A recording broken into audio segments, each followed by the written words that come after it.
Hi, this is David Kirshner here for West Hempstead Echo, and tonight we're here with Karen Brohm, who's the president of the school board, and also with Joel Press, who is the head business official for the school district. I want to welcome both of you and thank you very much for your time tonight. Greatly appreciate it. We're coming up to a interesting election budget cycle. So the first thing is we have coming up May 9th. We're going to have the candidate forum right here. Maybe, Karen, you can tell us a little bit about that? Yes, so the PTAs from the district sponsor a candidates forum in the video conference room. It'll be Tuesday night at 7:30 p.m. here in the secondary school. It's a forum that is run by National Region PTA, so it's an outside agency. It's a completely neutral party for all four candidates to take part in. What happens is they're given a little bit of time to give an opening story about themselves and what they are interested in and why they're interested in running for the board. And then every candidate is asked the same question by the moderators. So questions are passed up from the audience, and the moderators choose the questions that are asked, not necessarily the audience. So if you give in a question, it may or may not necessarily be asked if the moderator doesn't feel it can be answered by everybody. So outside of the candidates, the biggest subject that we have is the school budget. And certainly around West Hempstead, budget time is a big time around here. You see all the signs going up. Last year, we were the only school district that the school budget did not pass on the first go-around. And so people here are both very concerned and I think very involved in the process. We have the elections are coming up on May 16th. And so, Joel, very specifically, the report, the budget report is 85 pages. So I didn't go through all 85 pages. But at the end of the day, it's a $74 million budget with some increases over last year. Maybe you can just top line take us through what some of those changes are and what makes up the budget. Sure. And thank you for the opportunity for having us back again this year. We certainly appreciate being able to speak with the community. Usually when we present the budget, we kind of highlight the top areas that are impacting any increases. Over the past few years, I'm sure people remember, transportation has been the issue. Our transportation costs actually have more than doubled in the last 8 or so years. This year, transportation, it's on the list, but it's not the number one. The largest increase in any specific area this year has been the medical insurance premiums. Right. We have seen, and this is something we have no control over. We participate in the New York State Health Insurance Plan, like all school districts, or almost probably all school districts. Those rates are set by NYSHIP, and so they've increased in the 2022 calendar year, they increased 12%. At the beginning of the 2023 calendar year, they increased about 15%. Recently, actually, there was a webinar from NYSHIP, and they actually reduced the rates as of July 1, which is interesting. That's not something that usually happens. I don't think anyone in their private insurance or whatever insurance they have has had a mid-year reduction, but they did reduce the rates just under 3%, so back down to that sort of 12%. So in the budget for next year, we're anticipating a similar increase because we don't know. We budgeted in the range for 2022. We budgeted for about a 6% increase, and that came in at 12. This year, I budgeted for about a 9% increase, and it came in at 15. So some of what you're seeing in the increase is building in the increase just to get us kind of to square one in the current year, and then an anticipated increase going into next year. So I recognize that New York State, this is a New York State mandate, so it's universal throughout the state. Have any of these increases in medical insurance been passed on to the staff or to the faculty, or is all the cost absorbed by the school district itself? So we do share the costs. The school district shares the costs with the employees. Our newer employees pay about 20% into the premium. the total premium cost, whether it's individual or family coverage. Some of the employees who have been here a little bit longer, the contracts back then had them contributing a little bit less, but we do have about an 80-20 split on that. Okay, great. And hopefully, the cost of medical insurance will go down, although historically that's just never been the case. It's possible that that reduction is more of an anomaly as opposed to a trend. That's certainly an anomaly. The rates actually did go down a few years ago, which was shocking, but given now that they've gone up at double-digit rates for 2 years in a row, in hindsight, maybe that wasn't such a great deal. I think if they held it to zero, everyone would have been happy, but to reduce it now and then to go back up now, we're seeing double-digit increases. It is what it is, but the increases several years ago were much more reasonable. At the end of the day, the total increase per family from the presentation that the board had put out comes out to about $155 per family per year as an increase, which is certainly the costs are going up, but it's somewhat of a nominal cost. What has been the reaction from the community? Do they see that as a nominal cost, or as a big cost, as an out of control cost? Like, have you gotten any feedback as to where things stand on that? I'll defer to you since you live in the community. Since I live here, I think it's quite mixed. We have a lot of people who are just saying that any increase is too much of an increase. I do think that there are also people that understand that there are fixed costs to running a school district like any business.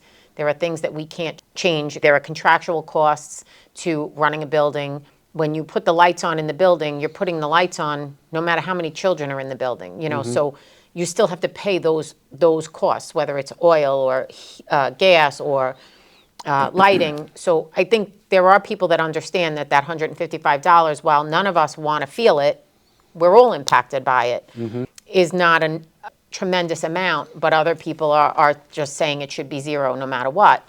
That being said, it was part of the conversation we had at the table last night. A 0% tax levy doesn't mean your taxes aren't increasing. So we have no control over that. The only thing we have control over is what we levy. We can go out at a 0% and somebody's taxes could still be going up 2% because of an addition they put on their house or the property or something they've done, or just the reassessment in Nassau County. I mean, don't get me wrong, it hasn't been the best reassessment that they've done, but those are all factors that create what your tax increase is going to be. Sure.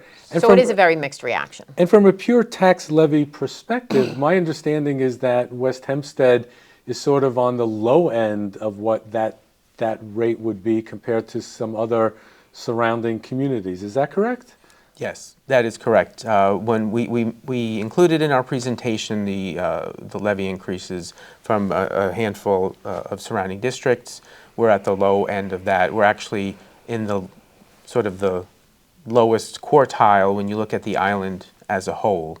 So, and just to be clear for people who may not have seen the presentations, our tax cap is 2.43%. We're going out with a 1.99% levy increase. So we're below the tax cap, and that's the 12th year in a row that the board has adopted a budget below the tax cap. And 3 of the last 4 years now, including the 23-24 proposed budget, we have been below the cap, and in one case at a 0%.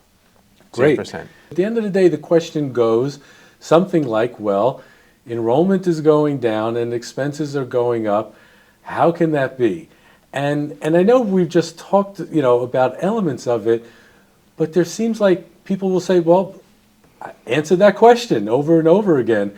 What is your reaction to, again, specifically that question? Enrollment is down and expenses are up. You would think that there would be some economies of scale, but maybe there aren't. Right. I mean, I know you can certainly speak to it.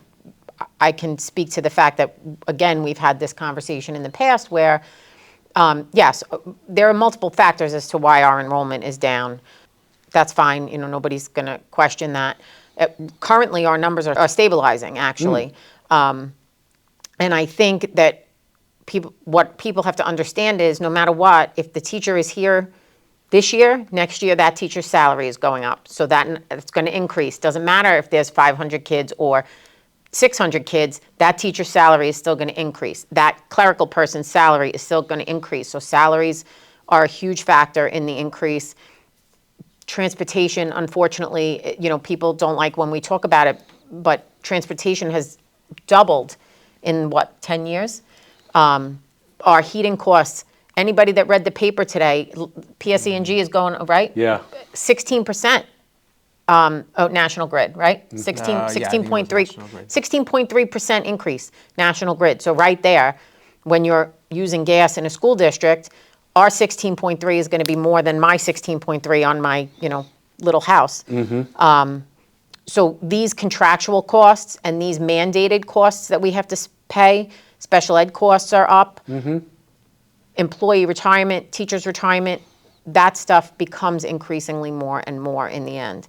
And I think that people have to realize that those are contractual costs that we cannot cut back. When we lose teachers, when teachers retire, that's a cost savings we try to find. And if we don't need to retain another teacher, then we don't replace them. But Right. for the most part, it's these contractual costs that keep bringing the increases. Yep. Yeah, and it's when you talk about that in terms of staffing, we are looking at staffing. We have had to increase some staffing in the area of special ed, as we have students with needs there. But if you look at the top four drivers of the expenses that we pointed out, those are all expenses over which we really have no control. Medical insurance was number one. The transportation is in there. Facilities, again, our heating oil costs back in the fall were triple for oil per gallon what they were just a year before that. They've since come down a bit, but our gas expenses have gone up as well. These are things that we have no control over. We have over this year and into next year, and we presented this in the budget, reducing teacher FTEs, the full-time equivalent, by 2.6 positions. Right. So we have some retirements. We're not filling those positions. So we are looking at ways to save. All of the cost-cutting methods, and I think where the budget is, it's all makes sense. It's all reasonable. But it must be frustrating at the end of the day, maybe more so on a personal level, where someone is going to say, but enrollment is down and expenses are up. It's kind of like people don't want to hear anything, beyond that. Does that kind of, does that irritate you at some level? I don't think it irritates me. I think it becomes frustrating because it doesn't matter how often you explain it. Somebody might they just don't want to understand it, or they can't understand it. And we're more than willing, myself, Mr. Press, Mr. Riemann, any of the board members will be happy to speak to anyone to sit down and have conversations with people. So we have always invited people in to have conversations to try to better explain it. Yeah. Sometimes when you're in a meeting and you're trying to do it fast and you have a time limit, if they're not understanding, trying to do it faster is not, it's like the people that yell on the phone because they don't think you can understand them. It's hard, It becomes frustrating when you're offering to give the right information and they're not willing to come in and listen. I couldn't really tell with the last hearing meeting that you had how many people were physically there, but I could tell on Zoom that there was only about 10 people who logged in on Zoom. West Hempstead has a population of about 23,000 people. So 10 people on Zoom out of 23,000, not so much. So maybe people really think that they care about these things, but when it really comes to putting in the time and effort, maybe they're just not doing it. And they just want to hear themselves talk. It's hard to tell. I think people are just willing to listen to what's being said. It's hard because we had this conversation last year at the same time. It's truly complacency to some regard, where people just assume, I don't have to worry about it, it's going to pass, or I don't have to be concerned about it, that they're going to win, or they're going to do this, or this is going to happen no matter what we say. So the issue is getting people to understand that their vote does count, that they have to come, even if regardless if they're voting for or against, every vote counts and every vote matters, and that's the biggest piece, is getting people out to the polls. Like you said, we have a very large population in this district. There's over 15,000 registered voters in this district, and if we get 3,500 on a good year at the polls, that's a lot. Yeah, I just wanted to circle back for a second. We talked about the reduction in the FTEs. Has there been any reduction in services as a result of that, or has the services been maintained at the same level? No, there's no reduction in services, and in fact, we're offering over the years more and more programs for the students. You know, that is our focus. We have not reduced any of the programs, and in some of my presentation we talked about adding new classes, and sometimes those classes replace other classes, but these are the classes that the students themselves have chosen that they want to take. So that's, every year there's something new. This concludes the first part of our interview with Karen Brohm and Joel Press about the upcoming elections. We've been sponsored by Tiffany Dry Cleaners. They will pick up and drop off anywhere in West Hempstead and surrounding areas. Please come back to listen to the second part of our interview, which we'll post shortly.